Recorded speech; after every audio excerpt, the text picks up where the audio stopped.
I do want to ask you guys about the Buddy Boeheim situation here, because for people that didn't see it, in the opening game of the ACC tournament, I don't even know what led to it. It looked like him and Wyatt Wilkes from Florida State kind of got tangled up, but he very clearly swung and very clearly, I think you could call it a punch. If it wasn't a punch, he swung a closed fist and hit Wyatt Wilkes in the.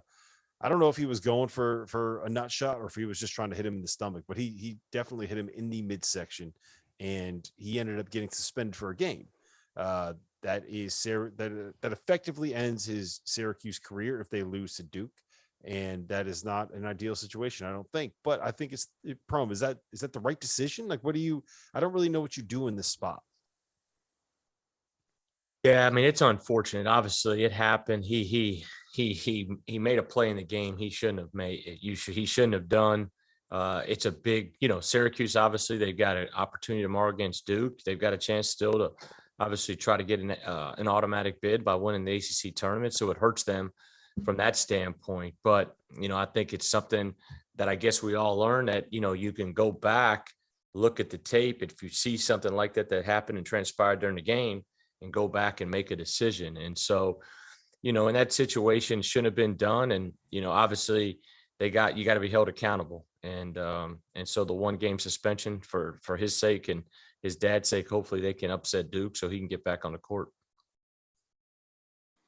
I feel bad for him if it ends up. Yeah, go ahead, Ashton.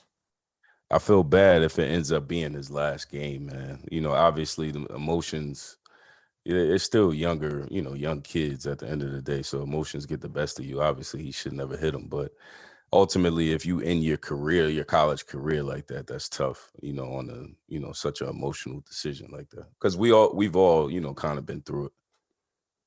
Yeah, but ain't none of us throw a punch, though, and expect it. Well, again, sure. I read Jay's comment about it earlier today. I don't know if you guys saw Jay kind of post about it. I think you had to do something. And they blew it during the game. No doubt about it. They blew the call during the game. They should have done something. I don't understand why you that frustrated and you're up 40 anyway. It's not like the game was close. And I think what hurt him too was, I thought Coach Boeheim was in dad mode when he went to the press conference. And having coached my son, I get that. That's something you're cognizant of all year. You say it, yeah, I'm on the coach. When I'm on the court, I'm just coach. But a lot, off the court, I'm dad or whatever. But you're always dad. Like, stop it. You're always dad. You're always on the clock. And that's just, it's he's pushing my son around. Man, it's basketball. Like, come on. The kid made a mistake. It's unfortunate. It's sad because that's how his career is ended.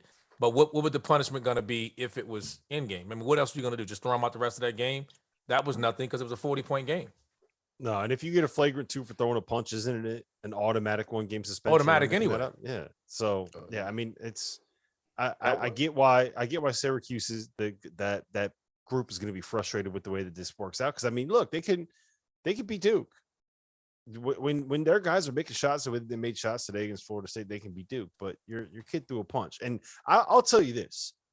I think one of the biggest issues that Syracuse has right now as a team is that it's a little bit too much of daddy ball. So when RC, when you say that Jim Boeheim went to that press conference in dad mode, he spent this entire damn season in dad mode. And I think that's why we're looking at a situation where Syracuse is what they are right now. They're under 500, man.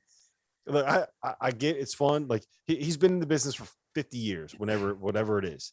He can kind of do what he wants. He can go away when he wants. If he wants to have a chance to coach his sons, awesome. I have a son. I would love to. I coach him. I had a blast coaching him in 6-year-old basketball, where all I'm doing is babysitting and trying to make sure they don't kill each other chasing after the ball in these mosh pits. But so I get it. But it's also that's kind of why they are in the position that they're in right now.